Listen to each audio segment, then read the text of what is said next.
Friends, आज हम बात कर रहे हैं टाटा पावर कंपनी लिमिटेड की। टाटा पावर के स्टॉक ने काफ़ी अच्छी परफॉर्मेंस दिखाई पिछले दिनों, लेकिन फ्राइडे के दिन हमें करीब 2.5% की गिरावट देखने को मिली। इस गिरावट के पीछे वजह क्या है, क्यों गिरावट हो रही है? और अब यहाँ पे काफ़ी रिसर्च एनालिस्टों की जो राय है वो बटी हुई नजर आ रही है। कुछ कह रहे हैं कि बहुत ही शानदार तेजी बनने वाली है टाटा पावर में, और कुछ की राय है कि बहुत बड़ी गिरावट होने वाली है टाटा पावर में। तो हकीकत क्या है? क्या इस समय हमें टाटा पावर में प्रॉफिट बुक करके निकल जाना चाहिए, या फिर इस समय एंट्री की जा सकती है? बहुत सारे क्वेश्चंस हैं जिनके जवाब इस वीडियो के माध्यम से मिलेंगे।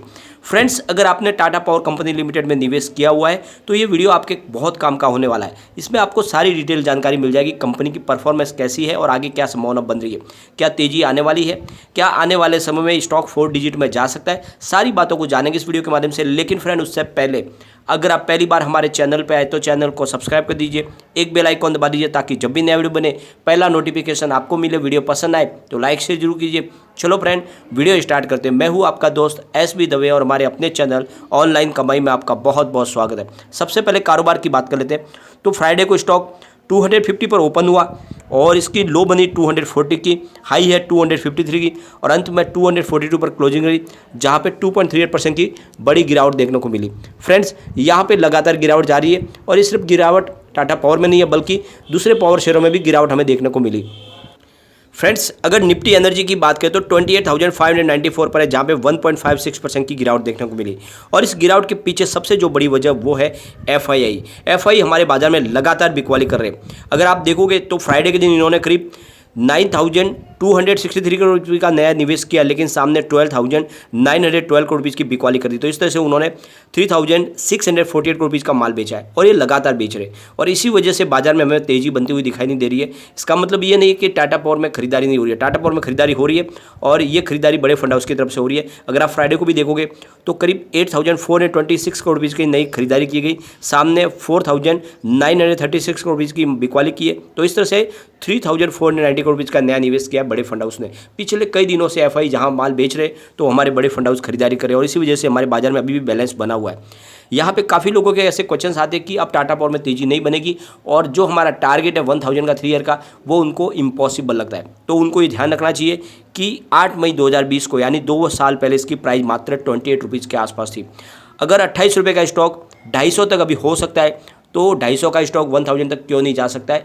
आने वाले 3 साल में बिल्कुल जा सकता है, और ये टारगेट अचीव होगा। और लोगों को कई बार जो चीज़ इम्पॉसिबल लगती है वही इस मार्केट में जल्दी हो जाती है। तो इसलिए आपको इसमें निवेश करना चाहिए और बिना डरे करना चाहिए।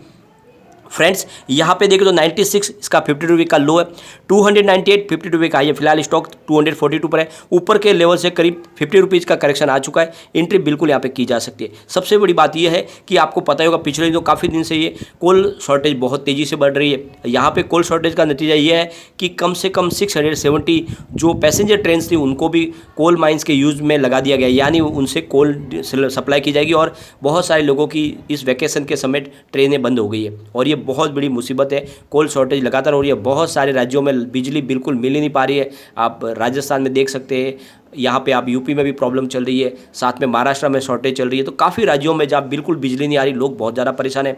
ऐसे में कोल डिमांड बढ़ रही है, और जो कोल माइंस है उनके तो बल्ले बल्ले हो चुके हैं। तो ऐसे में टाटा पावर खुद 30% की स्टेक लेके बैठी इंडोनेशियन कोल माइंस में, तो इसका बेनिफिट मिलेगा सीधा टाटा पावर को, क्योंकि यहाँ पे 30% की हिस्सेदारी इनकी है। और जिस तरह से कोल शॉर्टेज की वजह से जो कोल की डिमांड बढ़ रही है उसका फ़ायदा टाटा पावर को मिलने वाला है। आने वाले समय में इनके रिवेन्यू में और ज़्यादा बढ़ोतरी होगी।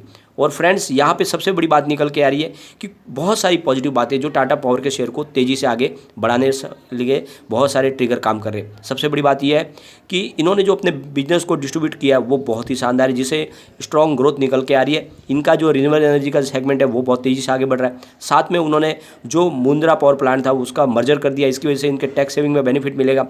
और यहाँ पे आप देखोगे तो इनके लॉस में अब कमी आएगी।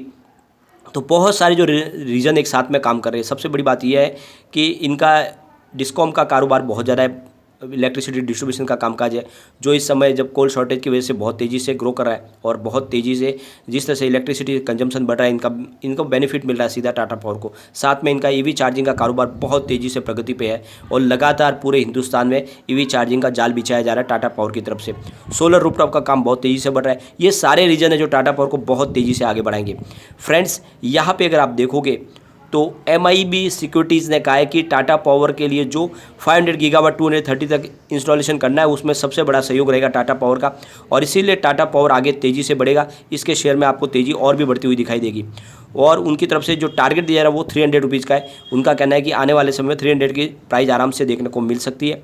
और लेकिन कुछ ऐसे ब्रोकरेज हाउस भी है जिनकी तरफ से निगेटिव टारगेट दिए जा रहे हैं। HDFC सिक्योरिटीज़ का कहना है कि यहाँ पे जो इसकी प्राइस है वो काफ़ी ज़्यादा लग रही है, क्योंकि इन्होंने ब्लैक रॉक को जो अपना 4000 करोड़ रुपीज़ में अपना एक बड़ा स्टेक देने की जो घोषणा की है इनके रिन्यूएबल सेगमेंट में, उससे एक बात समझ में आ रही है कि कंपनी की वैल्यूएशन काफ़ी कम है और इसलिए इसकी जो प्राइस है वो नीचे आ सकती है। तो उनके हिसाब से कहना है कि इसकी प्राइस 231 हो सकती है। तो ऐसे ही कुछ टारगेट आते हैं जिसकी वजह से माहौल निगेटिव बन जाता है, शॉर्ट के टारगेट दिए जाते हैं। लेकिन आप एक ध्यान रखो कि सबसे बड़ी बात यह है कि यहाँ पे रिन्यूएबल एनर्जी के मामले में टाटा पावर हर मौके को बेहतरीन तरीके से तलाशती है और टाटा पावर खुद रिन्यूएबल एनर्जी यूटिलिटी ट्रांसफॉर्म कर रही है। कंपनी साल 2025 तक क्लीन एनर्जी का 60% और 2030 तक 80% का हिस्सा हासिल करने का टारगेट लेके चल रही है। यानी आप देखोगे तो 2025 तक 60% क्लीन एनर्जी पे आ जाएगी टाटा पावर और 2030 तक 80% पे जाएगी। और इसीलिए सबसे बड़ी बात यह है कि बहुत सारे ब्रोकरेज हाउस को लगता है कि टाटा पावर यहाँ से बहुत तेज़ी से दौड़ने वाला है। यहाँ पे आप देखोगे तो लगातार कोल शॉर्टेज बन रही है।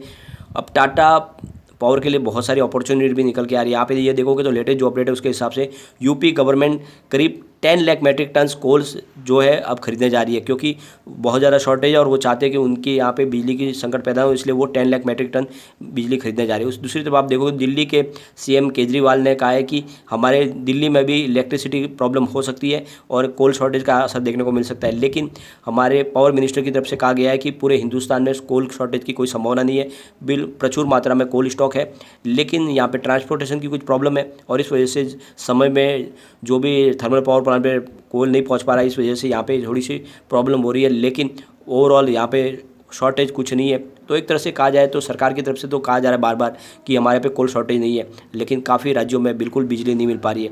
तो ये सारा का सारा जो है बेनिफिट मिलने वाला है टाटा पावर को, क्योंकि टाटा पावर फॉजिल फ्यूल और नॉन फॉजिल फ्यूल में दोनों में आगे चल रहा है। और इसीलिए मैं कहता हूँ कि यही मौका है जब टाटा पावर में निवेश करें और लॉन्ग टर्म के लिए बने रहे। आने वाले 3 ईयर में ये 1000 को आराम से टच कर जाएगा। अगर Q4 की बात करें, इन्होंने बहुत ही शानदार रिजल्ट पेश किया था।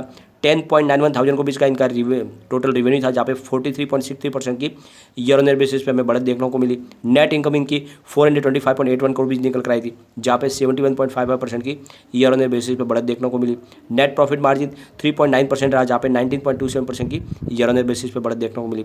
तो बहुत ही बेहतरीन रिजल्ट पेश किया Q3 का, और इस बार Q4 इससे भी शानदार हो सकता है। तो बिल्कुल निवेश किया जा सकता है, लेकिन एक बात को और ध्यान में रखें, जिस तरह से FI बाजार में सेलर बने हुए, बाजार में गिरावट की संभावना बनी हुई है, तो खरीदारी लिमिटेड मात्रा में करें, क्योंकि मुझे लगता है कि गिरावट अभी भी संभव है। अभी भी सेंसेक्स में 2000 से 2500 पॉइंट का करेक्शन आ सकता है।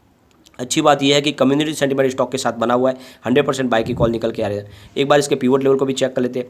तो यहाँ से अगर स्टॉक गिरता है तो 241 का फर्स्ट सपोर्ट है, ये सपोर्ट टूटा तो 229 तक स्टॉक जा सकता है। तीसरा सपोर्ट 215 का है। ऊपर की तरफ मूव करने पे अगर चलेगा तो फिर स्टॉक 266 का फर्स्ट रेजिस्टेंस है, इसको ब्रेक किया तो फिर 279 तक स्टॉक जा सकता है और वहाँ तक पहुँच गया तो फिर 291 तक भी जा सकता है। तो बिल्कुल 300 को क्रॉस कर सकता है और एक बार ये 300 को पार कर गया तो फिर बड़ी तेज़ी बन सकती है। तो थोड़ा सा फ्रेंड्स आपको वेट एंड वॉच करना है और इस समय मौके का फ़ायदा उठाए और डिप में खरीदारी करें। जितना नीचे मिले आप टाटा पावर में खरीदारी करें, ये वाकई में एक बड़ा मल्टीबैगर है। लेकिन फ्रेंड, कोई भी इन्वेस्टमेंट करने से पहले अपने फाइनेंशियल एडवाइजर से बारे ले लें या अपना खुद का रिसर्च करें, क्योंकि मैंने वीडियो आपके एजुकेशनल पर्पज़ के लिए ही बनाया। वीडियो पसंद आए तो लाइक शेयर कीजिए और चैनल को सब्सक्राइब कर दीजिए। Thank you.